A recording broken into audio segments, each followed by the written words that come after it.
influencing popular culture, politics, and everything in between. The local station takes you ringside as we discuss the crazy world that is professional wrestling. This is Going Ringside with The Local Station. Hello there. Thank you for joining us for this episode where we're going to feel the bang, so to speak, because that man is here. I'm Scott Johnson. You're watching Going Ringside, and we're excited because Diamond Dallas Page, DDP, is here. One of the most inspirational wrestling figures in the history of history, and one of the best wrestlers out there, particularly during his WCW run. Just on top. We're joined by a friend of the show, Simon Says. I sat down with DDP at River City Wrestling Con. We're going to show you here our question and answer session, a long panel discussion with DDP. He talks about his career, getting into WCW later in life, later than most wrestlers. He talks about all he's done with DDP Yoga and changing the lives of wrestlers who we've had on the show who have talked about how DDP has literally saved their lives. I want to show you two real quick. That would be Jake the Snake Roberts and the boxer Butterbean, both who have had on the show. This is what they had to say about DDP. Now that I'm clean and sober, man, my life is free. I am free. Talk to me about your work in getting clean and sober. That took a long time after the 90s, yeah, correct? It took 3 years. Really? I lived with Diamond Dallas Page for almost 3 years. Well, 2.5 years. And it was you and Scott Hall, I remember. Yeah. Yeah. Dallas was our guardian. We were in a compound there, man. And they watched us like hawks. What do you mean your guardian? To make sure you couldn't get access to drugs, alcohol, whatever? He made sure I was protected. I never left the house alone. I didn't drive. I cut my driver's license up because I wanted to get sober. Yeah. More than anything. And by God, I did it. And it was a lot of hard work. You know, I went from being an 8-ball a day guy with cocaine and the booze to go with it and the pills. And I just went cold turkey. Are you surprised, Jake? Are you surprised you're still here? Yes. Yes, I wouldn't be if I hadn't gotten clean. Really? Yeah, I'd have been dead a long time ago. And so you go through that with Dallas. Why has Dallas done this for other wrestlers? I mean, he's really made it almost a passion and a ministry for himself there. Well, he's doing it out of his love for the game, the love for the business, and the love for the talent. Yeah. He really cares, you know, and he lives his life on his sleeve, man, and he does what he believes. And yeah, it helped his business doing it. His business blew up over that time. Butterbean, what have you been doing with yourself? You were one of those ones who just showed up in wrestling and took it by storm real quickly. I had a great time in wrestling, and yeah, I'm like Dan and Ken, both staying very busy, but one thing that's happened for me, I was in real bad shape. I had 2 hips that were bad. I was in a wheelchair for 3 years. Oh, my goodness. And DDP called me, and he said, Bean, I'm doing a show. I want you to come live with us for 4 months and film. And I went there, and I worked my butt off, and they wouldn't do hip surgery. They said I was too big. I wasn't flexible enough because I was, like, solid. I was bent over, like. And between DDP and having both hip surgeries, I'm up going 100 miles an hour. I've lost over 200 pounds. Wow. Both hips are going. I'm not in the wheelchair no more. Matter of fact, a friend of mine just got in a wreck. He's a moonshiner. I took him my old chair and I give it to him. I said, I don't need this thing no more. I never will need it again. And I'm actually thinking about fighting one last fight. You are going to fight again? I'm going to fight one last one before I hang it up. So DDP is out there saving lives. In fact, recently DDP was in the hospital. This is kind of timely. He was in the hospital, I think, with AFib, a heart conditioning, and he even posted a photo of him working out, I think, in his hospital bed to show that he's still DDP, still doing his stretching, still getting in the best shape he can. Talk to people about if they do have AFib, wear a heart monitor. That was his real big message to people. I'm about to undergo heart surgery myself, so seeing DDP in the hospital for a heart issue kind of, hit close to home. So we're glad he's doing well. He seems to be doing well, and we talked to him right before he went into the hospital at River City Wrestling Con about just a legacy unmatched in pro wrestling. So let's get to it. Our friend of the show, Simon Says, is alongside me as we sit down with DDP himself. Here's Diamond Dallas Page. Simon. Throw it up! Bam! Self-high five. Still one of my favorite things. I used to love it when I was a heel, and I'd have that kid so excited. I'd go right, just give him that high five, and self-high five. Dallas, you were one of the more fascinating figures. Sorry. Honey, I'm at the Q&A right now. Hey guys, say hey, Paige. Hey, Paige. You'll find it. All right, just talk to the boys. All right, so go ahead. It happens. You are one of the more fascinating figures who is really at two halves of your career, wrestling and post-wrestling. Yeah. I think we'll probably focus a little more on wrestling, but let's talk a little about the post-wrestling and what DDP Yoga is doing and what it has meant to the industry.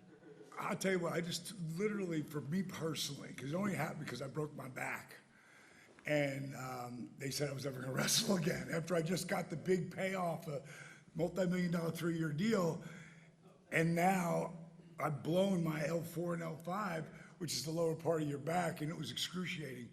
And now they're telling me it's over.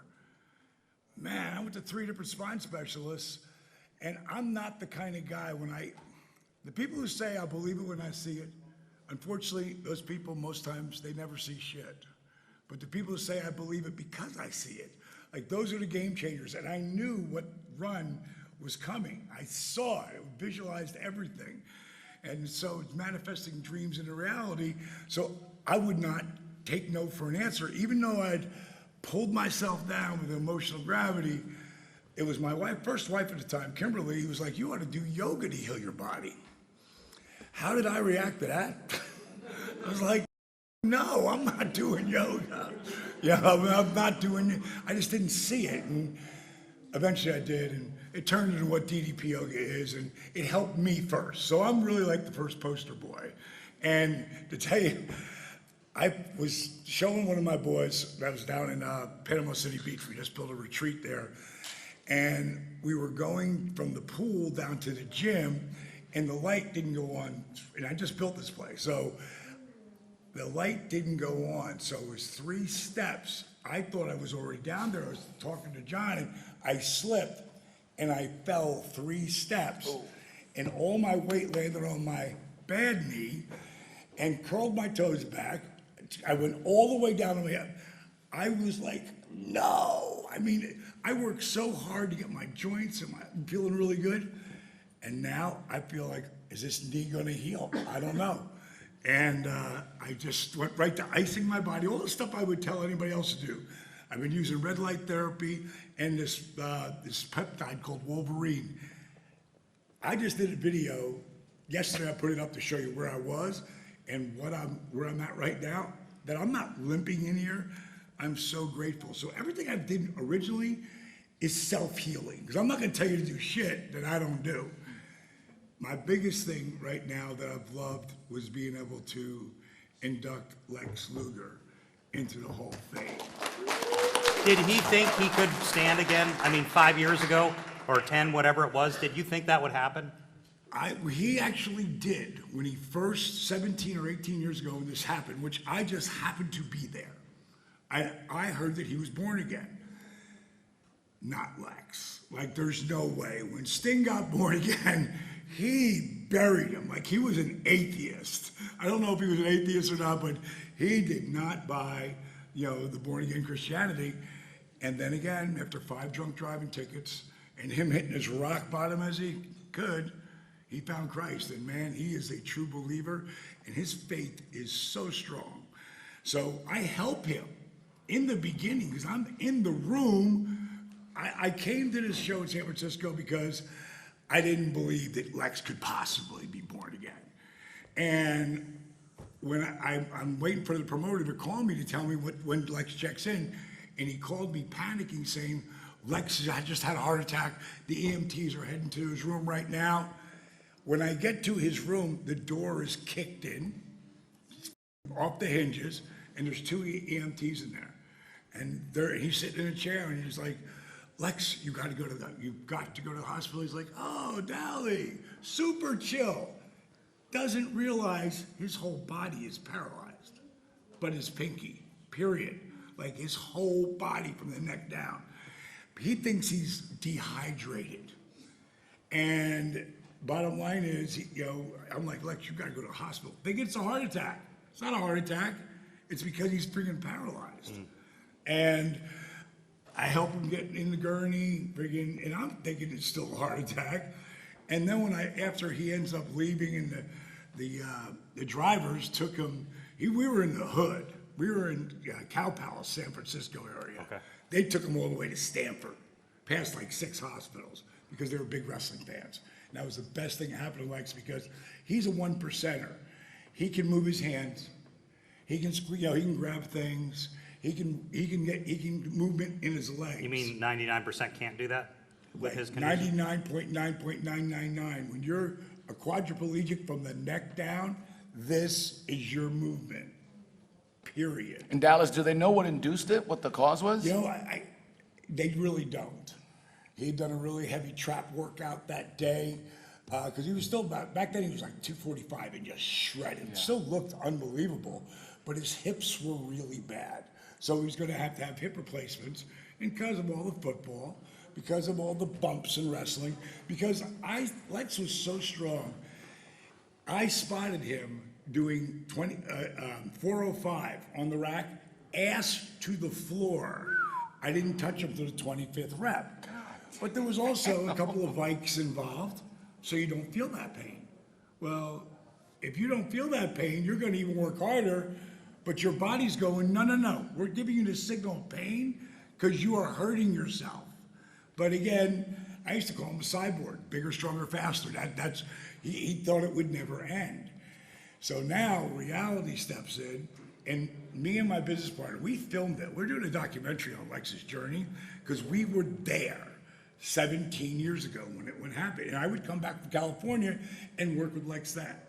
At some point, he got to where he could walk with a friggin' cane. And then I was in Buffalo about 13 years ago, and he called me and he said, are you in Buffalo? I said, yeah, I'm up here for a signing. He said, I'm helping my mom. I'm living here too. Let's go to dinner. And he rolled up in the chair again. I'm like, what happened, bro? You were out of the chair. You were using a walker. You were using the cane. And he goes, to be honest, I stopped doing the stuff that you showed me to do. And everything back then was just on the floor, on the mat. And he couldn't do anything standing up in the beginning of it. And he said, I stopped doing that, and I got cocky. I wasn't using the cane, and I hit a pothole, and I went down, and I've been in a wheelchair ever since. And fighting back to try to get out of that wheelchair, he did it twice on his own. But he fell so many times that his neurologist said, brain doctor says, you've got to stop walking. You've got to stop trying because you're going to have a serious brain injury. So when he saw the Butterbean transformation, you seen the Butterbean video? So when he saw that, it Sting's last match. And he had called me, he'd called Lex, called a few of us. But me and Lex drove up there from Atlanta, privately, separately. I didn't know if he was going to be there or not. But when he got there, he rolled up to me. He's like, Dally, I saw the Butterbean video. I didn't know you had chair workouts too. I said, well, when we were working, I had them, but I didn't have them on video or any of that. I said, but I didn't really put them out there yet. I said, but I always had them because I've had to use a chair when I blew my back out to help me get up and get down and build strength. And the bottom line is, Lex said, Dally, man, if I could just get a little bit of your time, if I could just get you to help me a little bit, you tell me what to do and I'll do it, because they put me back in the game and they put me back in the action figures, and maybe not this year, but maybe next year or the year after, maybe I go in the Hall of Fame, it might happen, and wouldn't it be amazing if I came rolling out and you go, Lex, you can rise, get off the chair. Swear to God, he said it like this, and you can walk. And I'm like, bro, that, because I don't know about any of that. I said, but let's work out tomorrow. I said, here's my schedule, here's what I'm in, and every week, sometimes I might take 2 or 3 weeks off in between because of schedules, but every time he worked out, we videotaped it. So I'm gonna put a series of workouts up on the app that literally start with a guy who's paralyzed, who's using the chair, and he can't get out of the chair in the beginning. And the bottom line is, what you would have seen if, I thank God for the good things and the bad things that happen, or look like bad things, because everything that ever looked like the worst thing ever happened to me has turned out to be the best.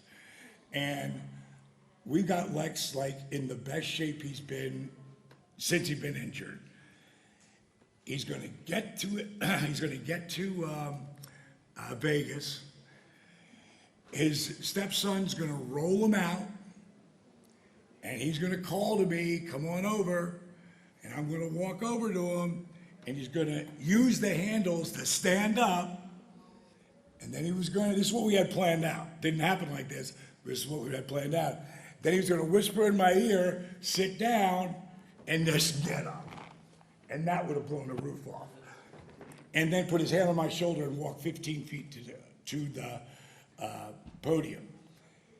What happened when he got his Uber to the airport, the Uber driver came around and put the wheelchair down, but didn't realize he has to hold it. Lex went to get in it and slipped out and took a bump on concrete. So Lex, I'm still gonna be able to I'm still gonna be able to walk. I'm gonna make it happen. I'm gonna make it happen. I go, bro, whatever works out here, So the bottom line is I'm talking to Austin and Nash backstage, and up Jonathan, his stepson, his bonus son, we'll call him. Awesome dude. He's actually the guy who's going to be on Survivor. He won came in second place in one of the Survivors. The bottom line is, he comes down, he goes, Mr. Dallas, he goes, Lex needs to speak to you. I go, is everything okay? He goes, you need to come speak to him.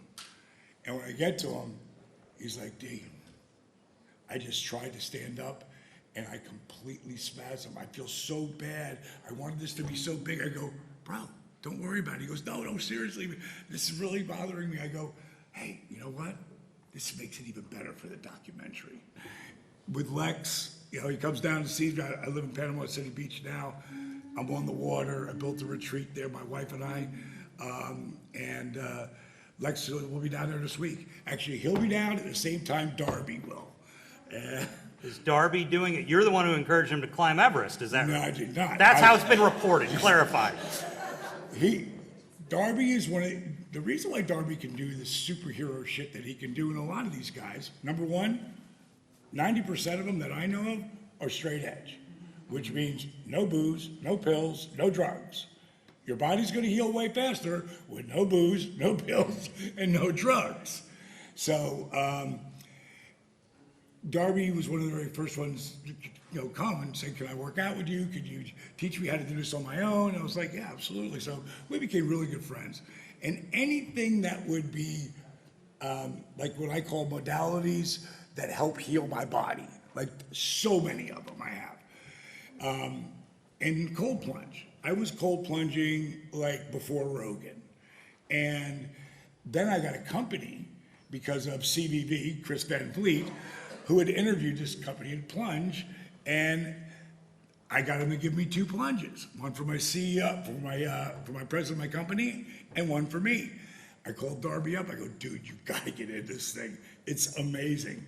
It was 39 degrees. God. Oh. So And how long are you in there, Dallas? What are your minutes up to? 39, I only like to go 3 minutes, but 42, I'll go for 5 to 8 minutes. You know, it's a big difference between 42 and 39. And it became part of a thing I've been doing called DDP's Gauntlet. And I've had Johnny Morrison on. I've had a bunch, just did Eric Bischoff. I have a bunch of the guys that they go through the shit that I do every day. And especially when I'm lifting and stuff. But Darby, he does the cold plunge, and then I tell him about another thing I've got. It's called hypoxia training. So you're wearing a mask, and you're either walking on a treadmill, and I don't mean the ones that move for you. I'm talking about you make it walk, and going backwards, and then sprinting on a bike. You're wearing this. You're breathing 20 to 21% oxygen. I'm breathing 9. Oh. Big difference, especially when you start sprinting. And the reason why you do this is because when you have to go 10 minutes on of just nice and easy walking, and then you go into sprints, and then you flip the switch, and it goes from 9% to 59%. Wow. So your oxygen is getting flooded into your body, and it starts to heal you at a cellular level, not just your body, your brain. How many people, you say if you walk into a room and you forget why you walked in? I very rarely ever do it anymore. And it was so noticeable to me, like, wow, it's been a while since I've walked into a room. Might have been, so I started tracking it. And it'd be like 8 days. Then I'd forget, like, gotta start all over again. The most I've got is 34 days in a row.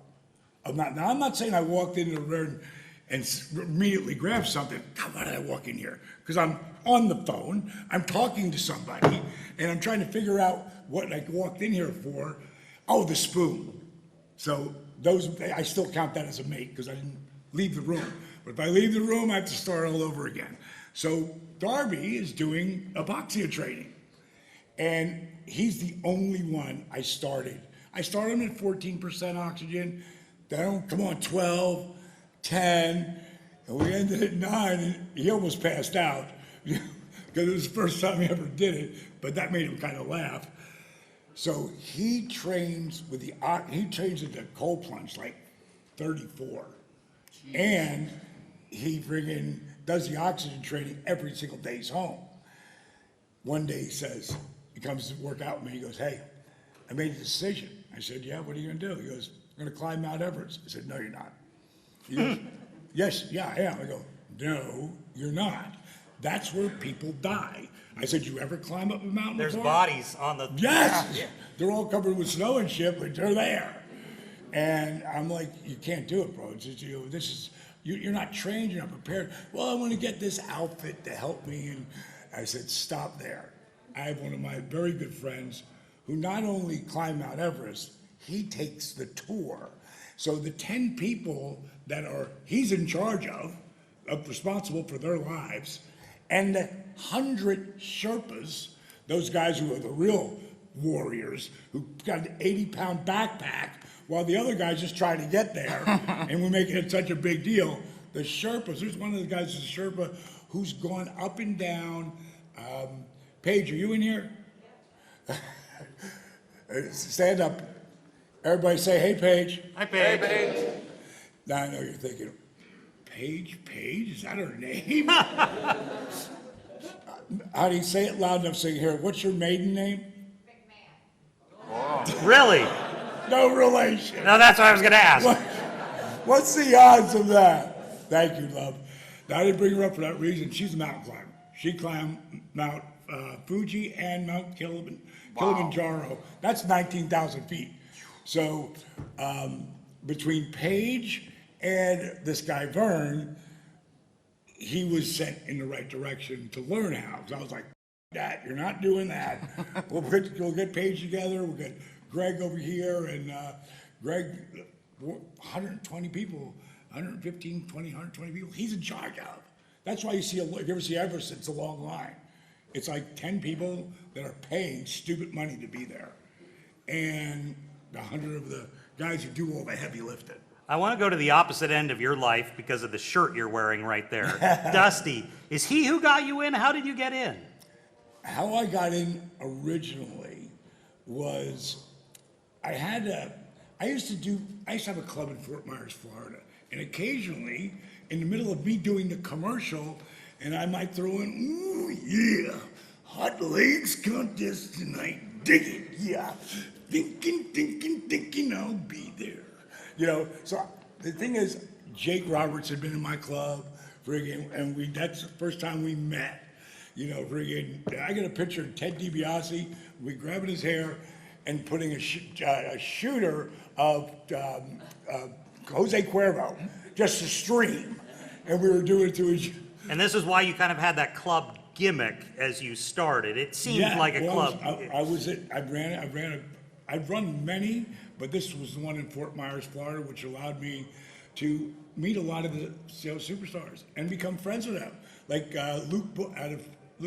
Bushwhacker Luke had a picture of me and him and Ted, and under it on his Facebook page it said, DDP before he's DDP. Yeah. And so it lit a fire under me to make a videotape and of guys who want to be wrestlers. Like the long involved story, which is really funny, but too long. To get to that spot is I made a videotape and I sent it to the AWA. And 2 weeks later, they call me. And I had one wrestler I called Big Bad John. Another one I called, and I don't know why no one's used this. This is a great wrestling name, Rock Hard Rick. And the last one was a midget, and his name was Ted E. Bear. And he'd come out with the Diamond Dolls. Now, all these guys worked for me as bouncers. Even the midget? Even the midget. we had a stand for Teddy to sit on, and he was like the guy who does all the IDs. It was great. Now, Dallas, did you grow up a fan? Did you grow up watching wrestling? Oh, love wrestling. Okay. Love wrestling as a fan. Really into, about 12. Then got out of it, into sports, but then came back to it at 17. And like my favorite wrestler, of course, besides I knew pieces of Dusty, and he would become, of course, one of my very favorites. But handsome Jimmy Valiant. Yeah. I love the Boogie Woogie Man and Superstar Billy Graham and the feud between. When I'm watching, it's the feud between Superstar Billy Graham and Dusty Rhodes. And the crazy part is, when I leave wrestling to retire, for the first time, I went and was living in LA doing the acting thing. And 2.5 years later, I had made a deal to do something with Impact or TNA at the time. And I said, I come in for a year.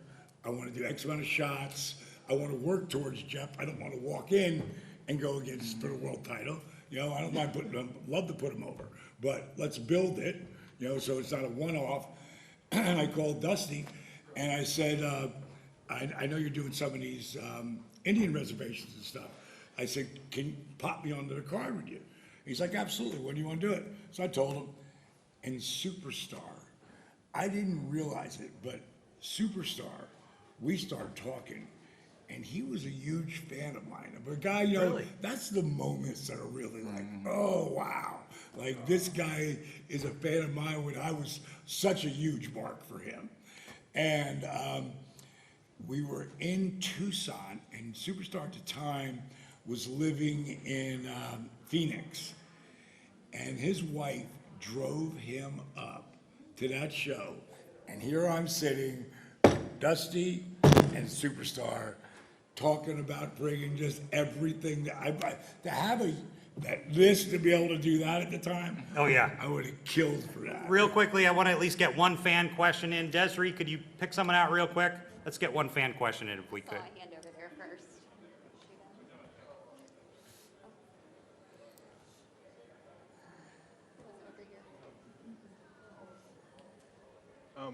What's your name, bro?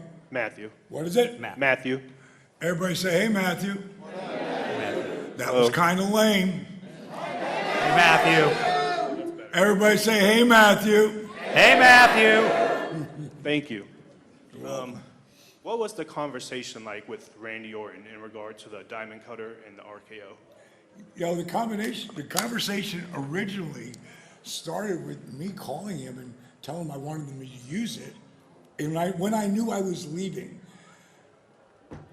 looking back in time, now I understand why Randy didn't remember. He was just getting out of surgery that day that I called him. So he was a little bit out there. He wasn't himself. He was on drugs and stuff.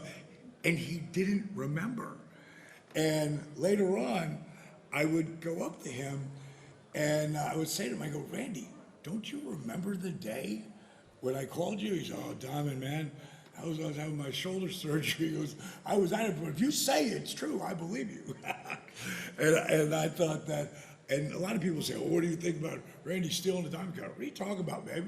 First of all, he reinvented it, and he did it in ways that I could never do it. And then, I mean, to me, one of my greatest moments ever was Jake Roberts in 1977 when, man, I'm on that rocket. And he calls me, and I hadn't talked to him in a while, and all he said was, congratulations. I said, Jake? Yeah. I said, congratulations for what? Reinventing the DDT. That was like, wow. Like the move, the move period. The DDT was, before the diamond cutter, the best move ever. And because it came out of nowhere. And how did that happen? Jake grabbed this guy and he tripped. And fell down and jumped up and went, I didn't trip. You know? And that was not supposed to be the finish. I believe it was Denton who was there. He heard the crowd. Oh, because no one ever seen anything like that before. He rolls him over to go to pin him. Denton just stayed down. 1, 2, 3, and that became Jake's finish. Well, D, before we go, I have to ask the final question. We talked about this yesterday in between some of the sets, but if there's anybody that exemplifies this, of any of the Q&A guests we have, it's you. Your career is legendary. Nobody can take that away. You got in a little bit later in life, and everyone in this room knows what you've accomplished. We've heard The Undertaker say things like, if there is a chapter for pro wrestlers in heaven, DDP is going to have his own wing for everything he's done, not just for the business, not just for young guys, but for the older guys. Life, a positive, yeah, give it up for D. Wrestling doesn't always pan out in a positive light for everybody at the end of the journey. For you it has, and you've helped so many other people turn it around. What I like to ask is, you're in the record books as a world champion. You've created moments that all of us will remember forever, and your accomplishments are going to outlive you long after you're physically gone. How does it feel to know that you are in a position to say stuff like that? That you've made such an imprint in the world, and not even just wrestling, in the world now, with Butterbean, what you're doing with Lex. How does it feel objectively to be able to say, man, I've left a legacy? You know who Brian Alvarez is? Mm-hmm. Brian Alvarez, who writes for Meltzer, he had his own radio show 18 years ago. This is before DDP Yoga takes off, anything. But he's doing, I call it back then, yoga for regular guys, right? And he goes, where's Diamond Dallas Page 5 years from now? I said, for some of you younger people who don't know who Jack LaLanne is, he was a fitness guru. Yes, for icon. years, decades. I said, into his 90s, right? Into his 80s and 90s? Died 96. At 96. I said, I am the new Jack LaLanne meets Tony Robbins meets straight Richard Simmons. Help a lot of big people, you know? And he helped a lot of big people, a lot. Bottom line is that I told him, I said, at some point, what I'm doing today is going to overshadow what I did in wrestling. And he went, bro, come on. That's a bold statement. Your stuff's good, but you had a hell of a career. I said, yeah. But again, I see it. Like, I know where it's going. Anybody know who Teddy Swims is? Teddy Swims just broke the record for the longest #1, being in the top 100 of all time, and being in the top 10 single of all time. 5 years ago, Teddy is working out with me and a guy named Paul Walter Hauser, some of you might know from wrestling, and also one of the greatest actors of this generation. And Paul's trying to lose weight, get down about 40 pounds to get to go do that show Blackbird he did for Apple, which he won the Emmy for, and the Golden Globe. And Teddy. And Teddy's no one. Well, I wouldn't say no one. He's the guy on YouTube who has got millions of hits doing covers and phenomenal covers. And at some point, the three of us are talking, and I'm talking about this piece of property I bought in Panama City Beach, and how I'm going to make it Page's Retreat, and laying this all out. This is 4 years, a little 4.5 years ago. And Teddy says, you know, I've never made money before, ever. He said, but off the YouTube, I've made a decent amount of money. I've been able to pay my band. So I have a guy who's helping me with my money managing and stuff. And he said, I need an IRA. And I was like, what's an IRA? He said, well, that's when you get to in your 60s, 65, up there. So you have money that you built, you have to pay taxes as you've made money on the money as it comes in. And he goes, 65? He goes, I'm not going to live to 50. And he said, but I'm listening to you at 65, talking like you're 45. I think I maybe have to change that mindset. Well, ladies and gentlemen, can we get a round of applause for DDP? Thank you. So much there. So glad we could talk to DDP. By the way, if you're in North Florida, once again, we are starting on television on CW17 in Jacksonville, September 23rd. We will no longer be a web-only show. We'll also be a TV show. All those episodes will go to our YouTube channel, youtube.com/@goingringside. Make sure you're clicking that subscribe button. We need your support so we can keep bringing you interviews like that guy right there. Thanks for joining us on this episode of Going Ringside. I'm Scott Johnson. We'll see you back here next time. This has been Going Ringside with The Local Station, brought to you every Wednesday on your favorite podcast player, on News4Jax Plus, as well as the News4Jax YouTube channel.